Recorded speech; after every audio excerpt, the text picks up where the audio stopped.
Hello class, this will be part 2 of the first video that we have talked about in terms of triangle inequality and Cavalier's principle. Now I'm sure that you guys had the assignment from yesterday to be challenging, and so with the performance task out of the way, I'm going to grade that as if it was a test grade. Hopefully you guys did all well. And you guys know that the extension for the marking period 3 grades are now April 5th. It's been extended 1 week. So we have one more week to put in the grades in, and if you're worried about anything in terms of grade wise and things like that, we have a week to make up for it. So make sure that you guys do whatever it needs to be done. Okay. Um, for today, we're gonna be mostly gonna be talking about Cavalier's principle, and I'm gonna share with you guys how to do that problem, what it is about, and if I were to give you a quiz on it, how you would be able to um, get prepared for that. So here, we're going to take a look at a couple of the questions dealing with Cavalier's principle. So for Cavalier's principle here, all you really have to worry about is that it's going to be the same volume as long as we meet two of the following conditions. Number one is that for every 3D dimensional figures, we have the same vertical height and the same cross-sectional area.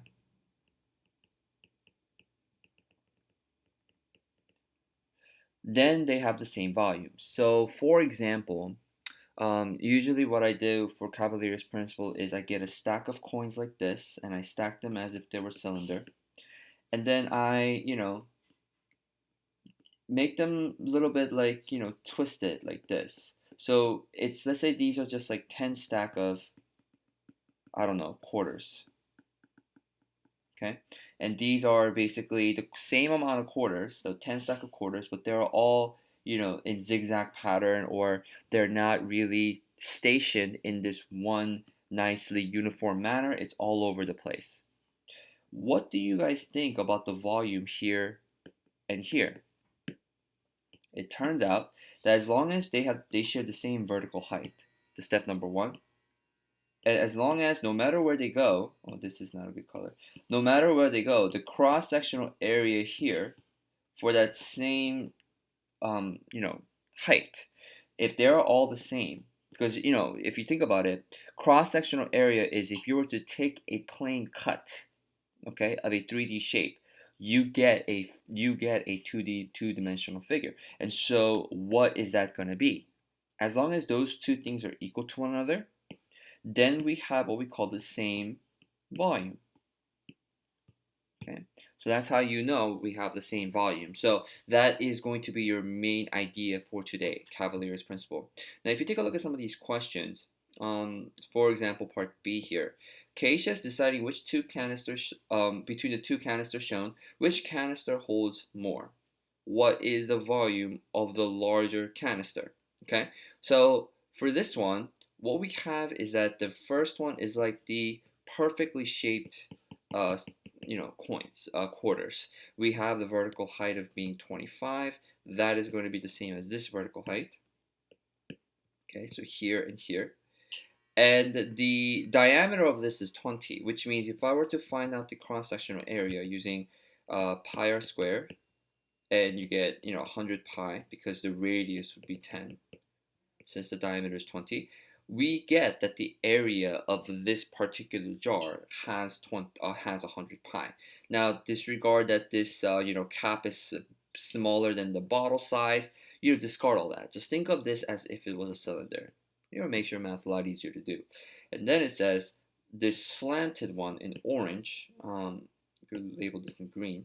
Smaller, well, not smaller. The slanted one in orange has this slanted height of 27. Now, for this particular question, for any oblique cylinder, as we like to call it, oblique is basically the same word as tilted. Okay, for those gamers out there, it's tilted on the side.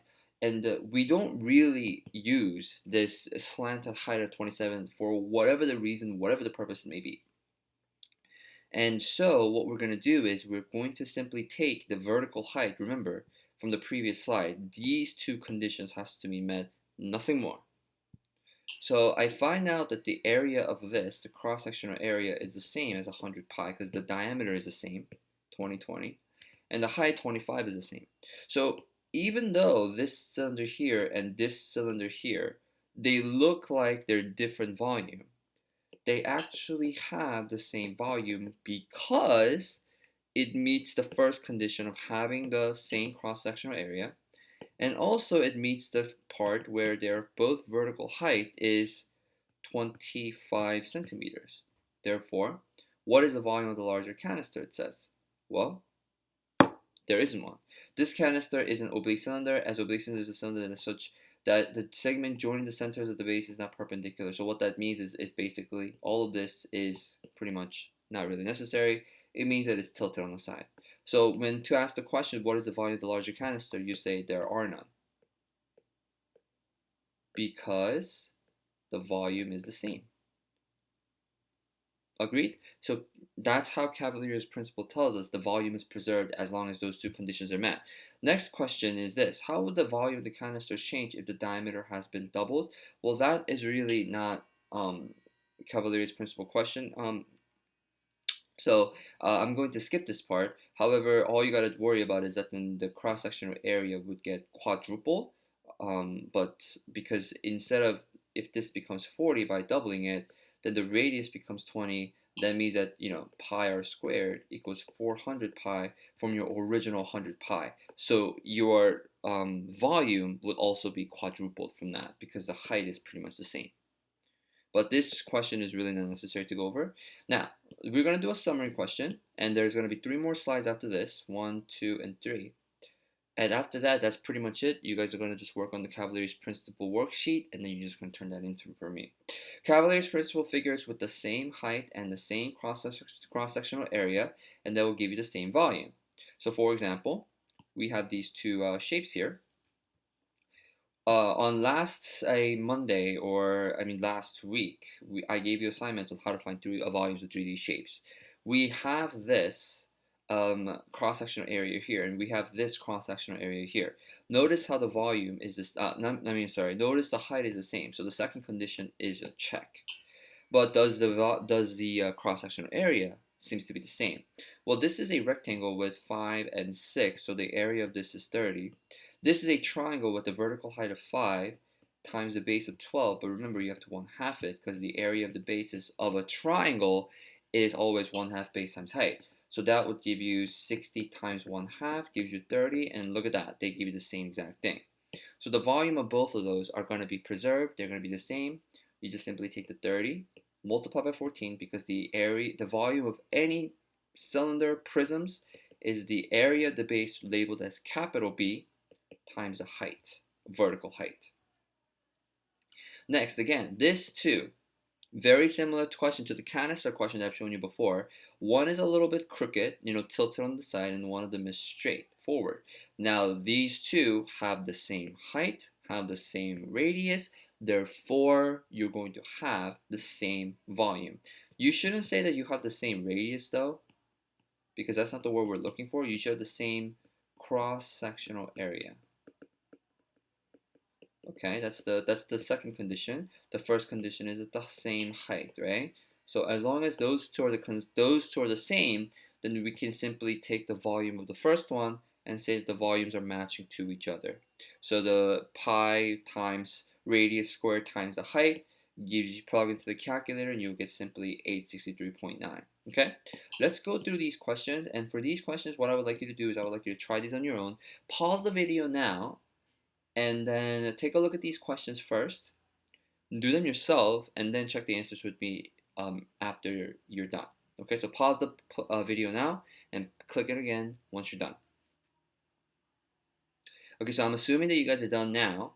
Now this is the question that I believe you guys might have worked on in the questions, the additional practice questions that I've shown you before, but most likely it's not in there. So we'll go over this.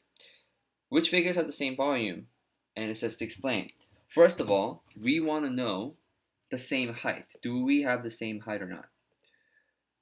If you said that all A, B, and C are equal to each other, you're wrong. Because this A has a slanted height of 4, not a vertical height of 4. So A is not going to be a question. They're not going to have the same volume whatsoever. C and B have the same height of 4, vertical height of 4. Number 2, that means does the cross-sectional area match? In other words, what we want to do is we really want to find out the area of the base because this is a prism. No matter where you go, all of these will be the same. All of these cross-sectional area will be the same. So specifically, does this rectangle will be the same as this circle here? Well, the diameter is 2, so the radius is 1. The area of the circle is always 2 pi r squared. It is going to be pi times 1 squared. It's going to give you pi for the area. The area of a rectangle is pretty simple. You just have to take the length times width, and look at that, it's pi. So what do you know? The cross-sectional area is the same for both B and C. So therefore, B and C have the same volume. And how do you explain it? Because it meets these two conditions. Simple as that. Next question. Does Cavalier's principle apply to the volumes of the cones as shown? Explain. Well, for cones, it's similar thing as before. We have this diameter, we have the vertical height. Cross-sectional area from here to here will be the same. So even if it was applied to the cones, it still doesn't matter because as long as the cross-sectional area and the height is vertically the same, then we're going to have the same volume of the cone because no matter how it is, imagine if you have the perfectly shaped cone or a little bit slanted cone like this. The volume of any cone is 1/3 pi r squared h for this one, 1/3 pi r squared h for this one. If the height here is the same as the height here, and the radius, in other words, if the diameter is the same, just like this one, if you were to plug it in, the cross-sectional areas are matching. The height is also matching. There is absolutely no way that those volumes are going to be different. So yes, it also applies to cones or pyramids. So far, we have all been dealing with prisms here. Prisms here and here, prisms here and here. But even for cones and pyramids, it's still going to give you a correct answer because if you set them equal to each other as volumes, it should still work using even the formulas that we have learned the previous week. Remember, those two conditions, height and cross-sectional area, they both have to meet. Next, last slide. Sawyer says that Cavalier's principle proved that these two prisms shown have the same volume. Explain Sawyer's answer. Okay.